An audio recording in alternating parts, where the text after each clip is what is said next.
L'enseignement d'aujourd'hui a pour titre L'éthique chrétienne, troisième partie. Avant la conversion du croyant, son temps était perdu dans une vie de péché et de malédiction. Depuis sa conversion, en vertu du sacrifice de Jésus-Christ, le chrétien peut reprendre le contrôle de son temps et l'utiliser pour la cause du Seigneur. En d'autres termes, il peut user sagement de toute opportunité de faire le bien. Pour ce faire, il doit comprendre l'enseignement de Jésus-Christ tel que révélé dans sa parole sur différents sujets. Cette étude aborde spécifiquement la tenue vestimentaire appropriée pour un croyant. Exode chapitre 20, le verset 3. Tu n'auras pas d'autre Dieu devant ma face. Genèse chapitre 35, le verset 2. Jacob dit à sa maison et à tous ceux qui étaient avec lui, ôtez les dieux étrangers qui sont au milieu de vous, purifiez-vous et changez de vêtements. Le premier commandement de Dieu est de ne pas avoir d'autres dieux, à savoir des dieux étrangers. Jacob a exhorté sa famille et à tous ceux qui l'accompagnaient de retirer les dieux étrangers qui étaient dans leur sein dans le cadre de leur purification. Genèse chapitre 35, le verset 4. Ils donnèrent à Jacob tous les dieux étrangers qui étaient entre leurs mains et les anneaux qui étaient à leurs oreilles. Jacob les enfouit sous le tébérinthe qui est près de Sichem. La famille de Jacob, ainsi que son entourage, lui remirent les dieux étrangers qui étaient dans leurs mains. Parmi les choses remises, il y avait des anneaux qui étaient à leurs oreilles. De ce fait, dans les yeux du Seigneur, les anneaux aux oreilles constituent des dieux étrangers. Ainsi, tous les bijoux sont aussi des dieux étrangers. Les bijoux sont donc une violation des commandements de Dieu. Ils sont en contradiction avec son caractère d'amour, d'humilité et de miséricorde. Exode chapitre 32, les versets 1 à 4.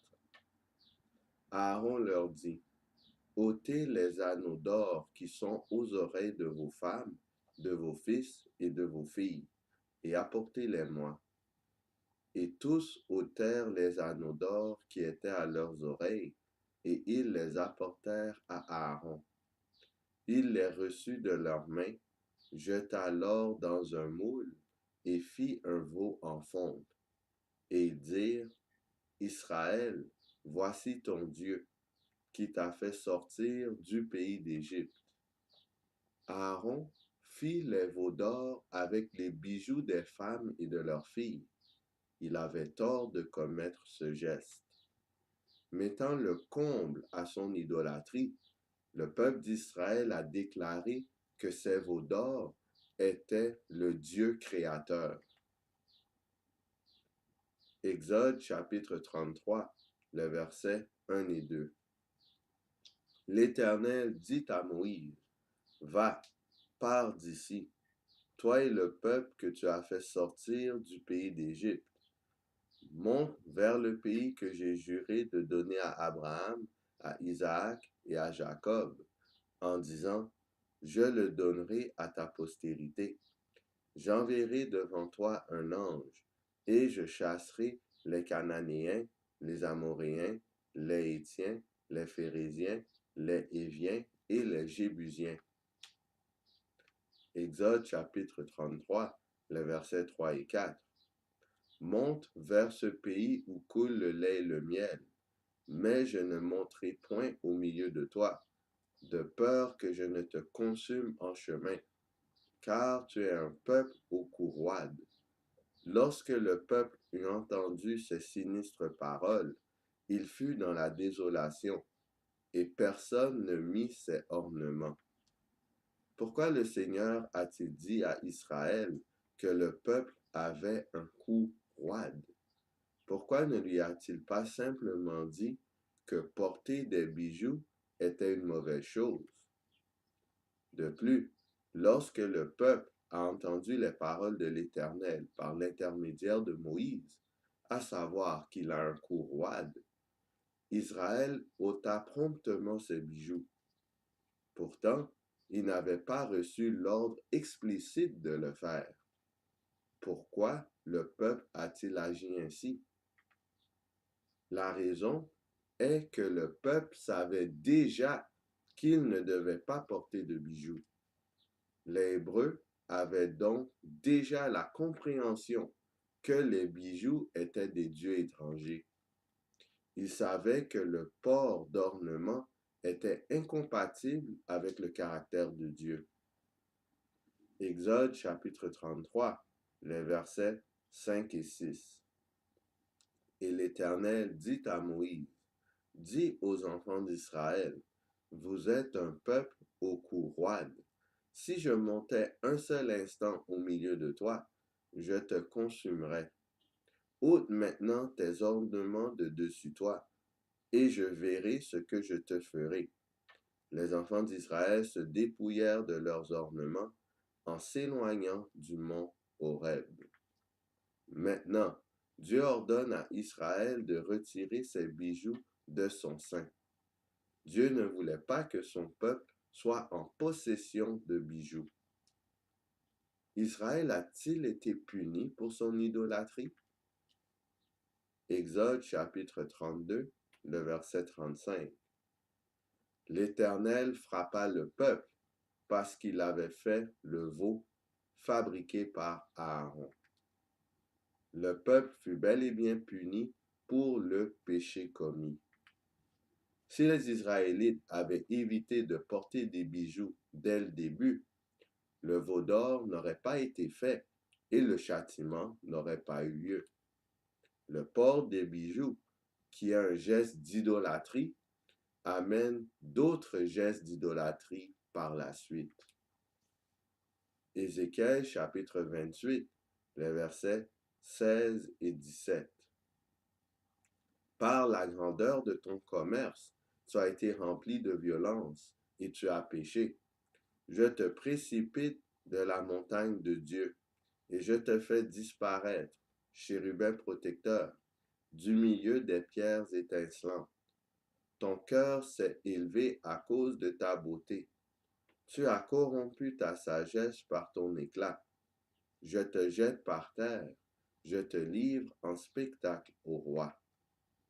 Lucifer s'est laissé élever en raison de sa beauté. Il a corrompu sa sagesse par son éclat. Le port de ornements démontre un esprit similaire à celui de Satan et constitue une rébellion envers Dieu. 1 Pierre chapitre 3, les versets 1 à 3. Femmes, soyez de même soumises à vos maris, afin que, si quelques-uns n'obéissent point à la parole, ils soient gagnés sans parole par la conduite de leurs femmes, en voyant votre manière de vivre chaste et réservée. Ayez non cette parure extérieure qui consiste dans les cheveux tressés, les ornements d'or ou les habits qu'on revêt. La parure extérieure des femmes, et par extension de toute la race humaine, doit témoigner une manière de vivre chaste et réservée. Au temps de Pierre, les styles de cheveux élaborés, compliqués et prenant du temps étaient un critère de richesse et de mode au sein de l'Empire romain. Ceux-ci sont incompatibles avec les principes chrétiens de chasteté, car ils montrent un désir de s'afficher extérieurement. Le mot ornement vient du terme grec périthésis, qui désigne des ornements constitués de bijoux en or et qui sont placés autour de la tête ou du corps. En termes de parure, il faut éviter le port de bijoux ou d'ornements sur le corps. On doit aussi s'abstenir des habits somptueux qui visent à porter l'attention des autres sur notre apparence. 1 Timothée chapitre 2, les versets 9 et 10.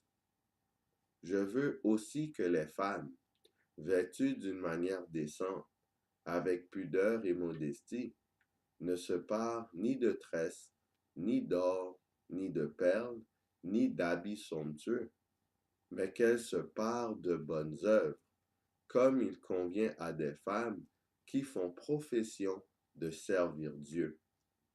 L'apparence externe du chrétien doit être décent, pudique et modeste.